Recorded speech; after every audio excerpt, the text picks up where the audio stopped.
ఒకప్పుడు 5 సంవత్సరాల క్రితం సుస్మిత ఈ బిజినెస్ ని స్టార్ట్ చేసినప్పుడు ఒక జీరో, అమ్మా నాన్న లేని అమ్మాయి. సో వాళ్ళ అమ్మ 2 ఆడపిల్లల్ని కానీ చనిపోయిందంట. పాపం అమ్మమ్మ తాతయ్యకి 2 ఆడపిల్లలు ఇబ్బంది అవుతున్నారు.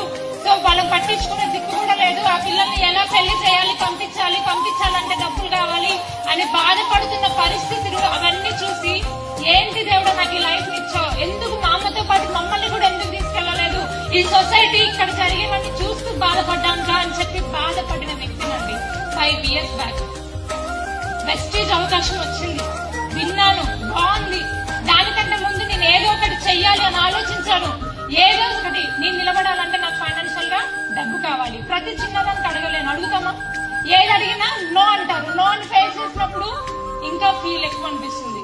మరి ఆ టైంలో నాకు ఇష్టం లేకపోయినా కానిస్టేబుల్ కి ప్రిపేర్ అయ్యి ఆ జాబ్ కోసం 2 సంవత్సరాలు తినకుండా నా డిగ్రీ సైతం పక్కన పెట్టి, సో నేనేంటో ప్రూవ్ చేసుకోవాలి కానిస్టేబుల్ లో. అప్పుడు నా సిచ్యువేషన్, నేనేంటో ప్రూవ్ చేసుకోవాలి. ఇక్కడ వీళ్ళ పెళ్లిళ్ళు చేయాలంటే ఇబ్బంది పడుతున్నారు కదా, వాళ్ళకి కనీసం సపోర్ట్ అవ్వాలి మా అమ్మమ్మ తాతయ్యకి అని చెప్పి కానిస్టేబుల్ కి ప్రిపేర్ అయ్యి రేయింబవళ్ళు కష్టపడి చదివితే events merit, mains merit, prelims merit అన్నిట్లో మంచి స్కోర్ వచ్చింది. జాబ్ వచ్చింది. నాగేంద్ర సార్ వచ్చారు, జాబ్ ని తన్నేశాను, బిజినెస్ లోకి వచ్చాను. బిజినెస్ లోకి వచ్చానండి. వచ్చిన తర్వాత ఏం అర్థం కాల.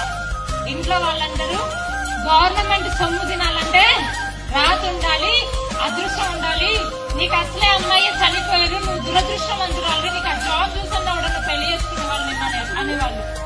జాబ్ వదిలేసానంటే ఎవరైనా ఊరుకుంటారా? మీరైతే యాక్సెప్ట్ చేస్తారా? ఎవ్వరు యాక్సెప్ట్ చేయరు. కానీ నేను చేసిన ధైర్యం ఏంటో నాకు తెలియదు.